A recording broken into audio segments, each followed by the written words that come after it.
Welcome to the Personnel File, where we look at the career of Star Trek's characters and the personalities that make these characters so beloved. Today we're accessing the history of Chief Miles Edward O'Brien, but first a disclaimer. There exists some discrepancy in the dates of certain canon events. As such, the timeline of Miles O'Brien is never explicitly set in stone, so this is as close as I could get. In addition to this, O'Brien's rank has also experienced some fluctuation throughout early TNG episodes, so again, there are some rationalisations based on memory beta to account for this. Miles Edward O'Brien was born in Ireland in September of 2328 to Michael and Megan O'Brien. He had two siblings, Cully and Bill, and in his childhood years his family pressured him into learning the cello as they had aspirations for a future in the arts, specifically music. At the age of 17, his family's application to the Aldebaran Music Academy was accepted and he was offered membership there. Much to his father's dismay though, he declined the position and instead enlisted in Starfleet, opting not to take an officer's path at Starfleet Academy, but instead training at the Starfleet Technical Services Academy on Mars. Specialising in various subjects, he began taking assignments and training roles on numerous Starfleet vessels, being placed on frequent rotations, as were many enlisted personnel. In 2346, Miles was posted to the USS Rutledge, NCC 57295, under the command of Captain Benjamin Maxwell. He was assigned the role of Junior Tactical Officer. A year into this assignment, the Cardassian border wars erupted. 2347, a Federation colony on Setlik 3 was nearing completion. Faulty intelligence from the Cardassians led them to believe that it was the site for a major Starfleet weapons depot, and it led the CDS Lakar to attack the colony in what became known as the Bloody Setlik 3 Massacre. The event led to the deaths of hundreds of civilians and many who responded to its distress call. During the conflict, the USS Rutledge was the first ship to respond and beamed down several personnel to assist in evacuation. The situation quickly went downhill, however, as the Cardassian forces greatly outnumbered the Federations, and they had already established the Baraka military encampment on the planet, stationed by an entire regiment. During the conflict, O'Brien, at only 19, led the survivors to safety and made use of emergency field transporters to extract 13 Starfleet personnel, saving their lives. However, O'Brien lost several friends during the conflict, including fellow Irishman, technician Will Caden. Despite his apparent youth and the troubling circumstances under which he was plunged, he retained a cool head and was dubbed by the survivors the hero of Setlik 3. This conflict was the first, but not the last time, he would kill an enemy combatant. Under wartime doctrine, Captain Benjamin Maxwell promoted O'Brien, at the time still a crewman, to a full tactical officer, recognising his prowess at analytical thinking. Throughout much of the border wars, O'Brien would serve in this position until the fighting died down. He was promoted to petty officer. During this time he became proficient with Cardassian technology. In 2363, O'Brien's position as Chief Tactical was removed and likely redistributed to an officer of higher rank. This may have coincided with Captain Maxwell's reassignment to the USS Phoenix, as it was he who had controversially placed O'Brien in the position usually reserved for a full lieutenant. Early in 2364, O'Brien transferred to the USS Enterprise NCC 1701D, Starfleet's flagship vessel, and was promoted from Petty Officer to Chief Petty Officer. As an enlisted officer, his role was more flexible and he was cycled through postings such as Con and Security. He was 36 at the time and had therefore spent most of his adult life as a soldier during the border wars. Sometime in 2365 he was awarded a field promotion to lieutenant. Not long after, O'Brien transferred divisions from tactical to operations and began to assume a number of more engineering-based roles. On Zyra 4, he conducted repairs on an emitter array infested with Tellarian hook spiders. Eventually, utilising his familiarity with transporters, he secured the transporter chief position on the USS Enterprise. In October 2367, he married Keiko Ishikawa. Later that year, he encountered his former captain, Benjamin Maxwell, during the Phoenix incident, where Captain Maxwell learned of a Cardassian military staging ground near Federation space and sought to expose it. His actions were condemned by Starfleet, who was attempting to form a truce with Cardassia at the time. In 2368, his first child, Molly O'Brien, was born. On the same day, he aided in averting the destruction of the USS Enterprise after it had collided with a quantum filament. Later that year, his temporary position as lieutenant was rescinded in place of a new opportunity. In 2369, O'Brien accepted a true promotion from Chief Petty Officer to Senior Chief Petty Officer and reassignment to Deep Space Nine as Chief of Operations. At this time it had been 22 years since Setlik III, but his extensive experience with Cardassian technology made him perfect for the role.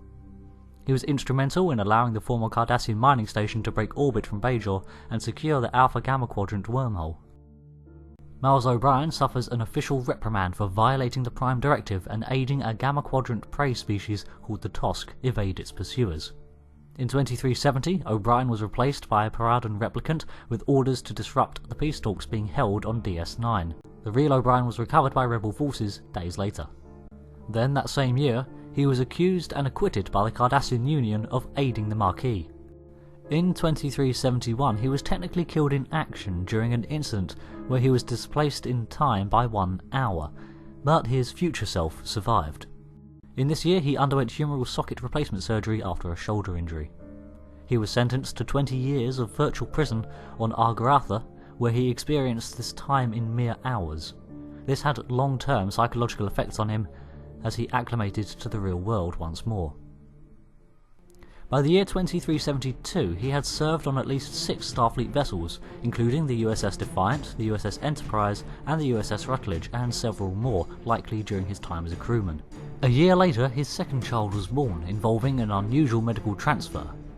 Kiriyoshi O'Brien. In 2373, during the opening of the Dominion War, he, alongside Lieutenant Commander Jadzia Dax and Technician Rom, created a self-replicating minefield. In 2374, his expertise was once again called into action by the hands of Starfleet intelligence, who had need of a person outside of SFI with extensive combat and engineering experience. 2374 saw the completion of the Klingon Allied mission to destroy the Monarch shipyards. In 2375, he received a second reprimand for going AWOL to assist the widow of his former friend, Liam Bilby.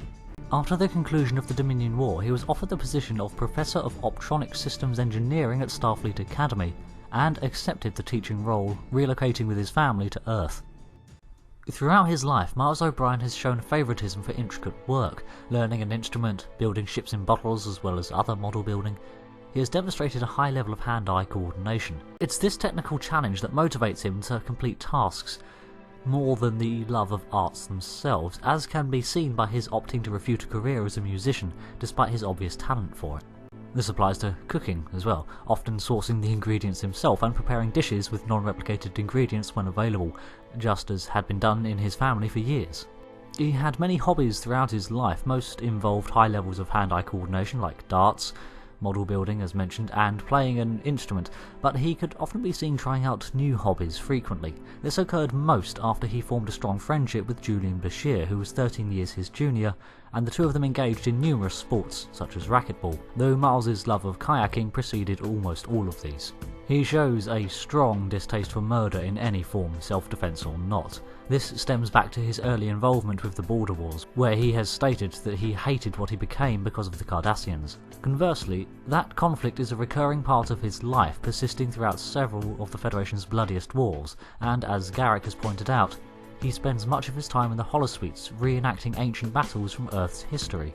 Whether he would admit it or not, he seems to enjoy high-pressure situations, such as those found in major conflicts, but a strong moral centre and a sense of right ensures that any sense of fun deriving from conflict never extends to the brutal acts of actual killing.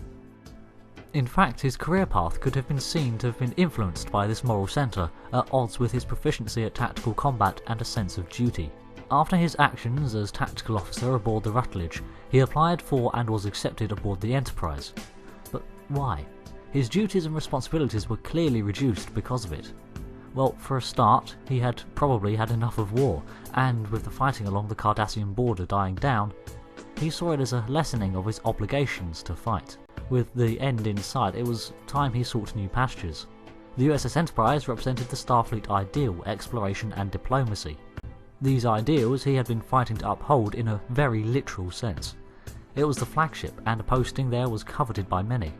And let's not forget, the Enterprise D was a Galaxy-class starship, meaning that it provided means to support a family whilst being on mission.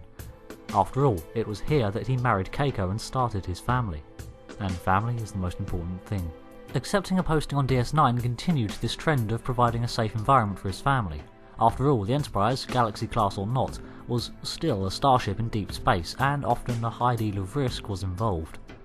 so it made sense to accept the transfer a few years after the birth of Molly, plus it was a good fit for his skill set. A recurring theme with O'Brien is how respect is earned regardless of rank. Starting with his promotion to tactical officer at such a young age, no doubt surpassing other qualified individuals of officer status. He proves that if the right people are watching, merit alone can earn responsibility. When he was reassigned to the Enterprise, his level of duty was reduced, sure, but he was more focused on building a family for himself before moving on to Deep Space Nine. Now it's here that we see that he was the perfect man for the job, and technically as a non-commissioned officer, even an ensign outranks him. He's often given the operative authority on specific missions, as well as a high degree of respect when voicing his opinion, again showing that experience and talent build merit. A further reflection of this respect is earned mentality can be seen with his dismissal of terms such as Sir, simply preferring to be addressed as Chief, though his humility means that he addresses others properly. This ties in strongly with his aversion to violence, as the title The Hero of Setlik III clearly makes him uncomfortable. However, he does seem to romanticise the idea of battle with notions such as honour and glory, as seen by his holosuite choices. After all, he has a very strong sense of duty, placing a great value on loyalty and commitment, but he has seen war firsthand, and knows there's a clear dividing line between the two. Overall, O'Brien has suffered through a lot, but in many ways represents what would be a more common approach to a Starfleet career, despite his heroic origins. He was frequently reassigned and placed in situations where he could perform well when needed, and his sense of obligation and loyalty kept him there. His days as a soldier ended when he made the decision to settle down, and he almost passed into obscurity. In many ways, it wasn't until much later in his life, when he seemed to be building his own future with his family, that events on the career path opened up again for him, and he found his fit on Deep Space Nine. Thanks for watching the Personnel File. O'Brien is often an underappreciated character, and it's quite easy to miss those handful of episodes that hint at a far more violent past than the humble family man engineer we see in DS9. Some good O'Brien-centric episodes include Empok Nor, Honour Among Thieves from DS9, and The Wounded from The Next Generation, although there are a ton of others, mostly found in Deep Space Nine. You'll have to excuse my voice, I'm only now starting to regain it. So thanks for watching, again. I appreciate it. I've been Rick, and I'll see you next time. Goodbye.